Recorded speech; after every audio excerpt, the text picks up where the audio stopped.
There is a huge gap between us Jews and our enemies, not just in ability, but in morality, culture, sanctity of life, and conscience. They are our neighbors here, but it seems as if at a distance of a few hundred meters away, there are people who do not belong to our continent, to our world, but actually belong to a different galaxy. Israeli President Moshe Katsav, The Jerusalem Post, May the 10th, 2001. The Palestinians are like crocodiles. The more you give them meat, they want more. Ehud Barak, Prime Minister of Israel at the time, August 28, 2000, reported in the Jerusalem Post, August 30, 2000. The Palestinians are beasts, walking on two legs.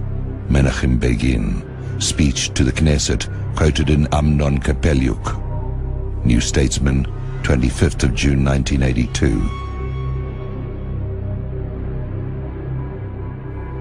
The Palestinians should be crushed like grasshoppers, heads smashed against the boulders and walls. Israeli Prime Minister at the time, in a speech to Jewish settlers, New York Times, April 1st, 1988. When we have settled the land, all the Arabs will be able to do about it is to scurry around like drug cockroaches in a bottle. Raphael Eitan, Chief of Staff of the Israeli Defense Forces, New York Times, 14th April 1983. How can we return the occupied territories? There is nobody to return them to. Golda Meir, March the 8th, 1969. There is no such thing as Palestinians. They never existed. Golda Meir, Israeli Prime Minister, June 15th, 1969. The thesis of the danger of genocide was hanging over us in June 1967, and that Israel was fighting for its physical existence is only bluff, which was born and developed after the war. Israeli General Matityahu Peled reported in Haaretz, 19th of March 1972. Ben-Gurion warns in 1948, "We must do everything to ensure the Palestinians never do return," assuring his fellow Zionists that Palestinians will never come back to their homes. From "the old will die and the young will forget."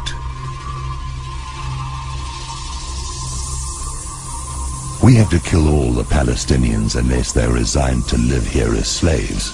Chairman Heilbrunn of the Committee for the Re-election of General Shlomo Lahat, the mayor of Tel Aviv, October 1983. Every time we do something, you tell me America will do this and we'll do that. I want to tell you something very clear. Don't worry about the American pressure on Israel. We, the Jewish people, control America, and the Americans know it. Israeli Prime Minister Ariel Sharon, October the 3rd, 2001, to Shimon Peres, as reported on Kol Yisrael Radio. We declare openly that the Arabs have no right to settle on even 1 centimeter of Eretz Israel. Force is all they do or ever will understand. We shall use the ultimate force until the Palestinians come crawling to us on all fours. Raphael Eitan, Chief of Staff of the Israeli Defense Forces. Gad Becker, Yediot Achronot, 13 April 1983, and the New York Times, 14 April 1983. We must use terror, assassination, intimidation, land confiscation, and the cutting of all social services to rid the Galilee of its Arab population. Israel Kunig, the Kunig Memorandum. Jewish villages were built in the place of Arab villages. You do not even know the names of these Arab villages.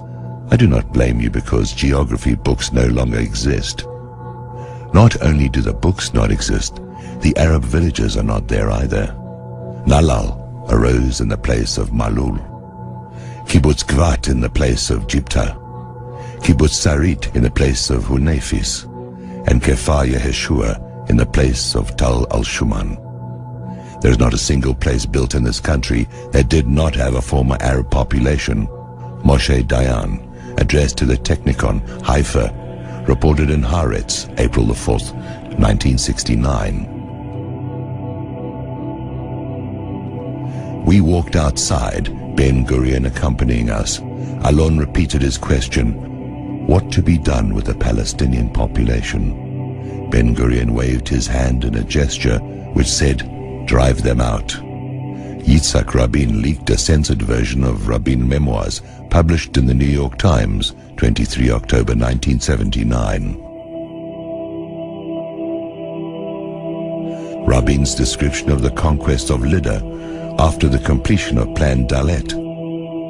We shall reduce the Arab population to a community of woodcutters and waiters. Yuri Lubrani, PM Ben Gurion's special advisor on Arab affairs in 1960, from The Arabs in Israel by Sabri Girias. Everybody has to move, run, and grab as many hilltops as they can to enlarge the settlements, because everything we take now will stay ours. Everything we don't grab will go to them. Ariel Sharon, Israeli foreign minister, addressing a meeting of militants from the extreme right-wing Tzomet party. Agence France Presse, November the 15th, 1998. It is the duty of Israeli leaders to explain to public opinion clearly and courageously a certain number of facts that are forgotten with time. The first of these is that there is no Zionism, colonization, or Jewish state without the eviction of the Arabs and the expropriation of their lands.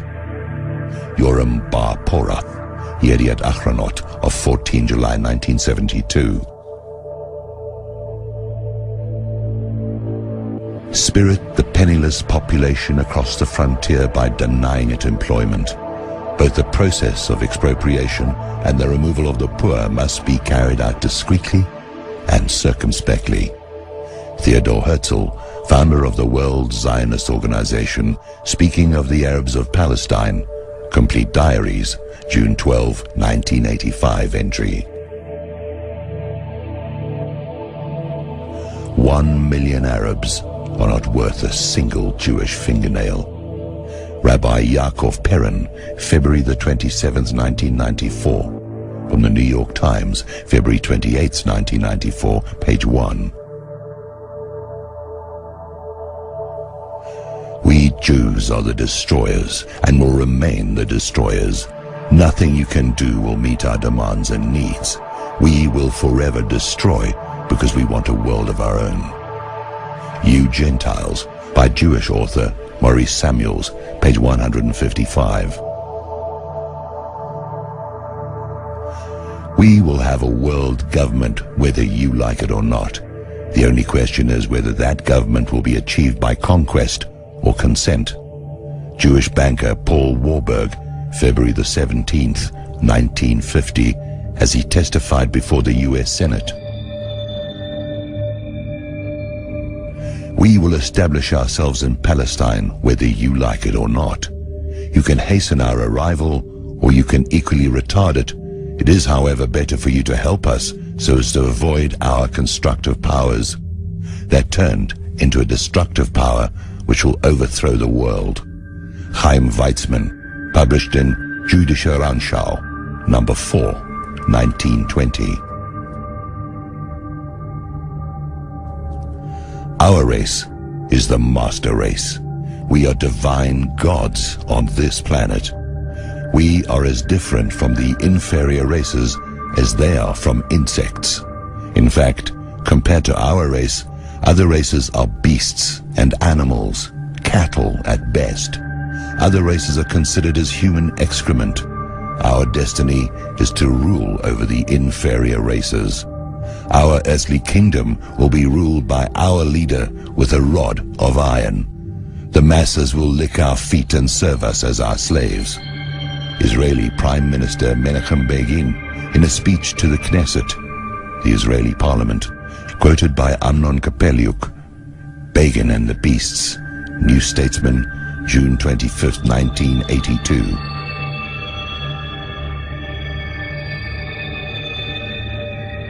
Tell me, do the evil men of this world have a bad time? They hunt and catch whatever they feel like eating.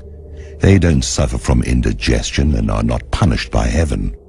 I want Israel to join that club. Maybe the world will then at last begin to fear us instead of feeling sorry.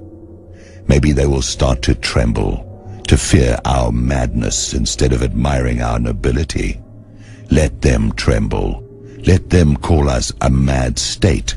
Let them understand that we are a savage country, dangerous to our surroundings, not normal, that we might go wild, that we might start World War III just like that, or that we might one day go crazy and burn all the oil fields in the Middle East.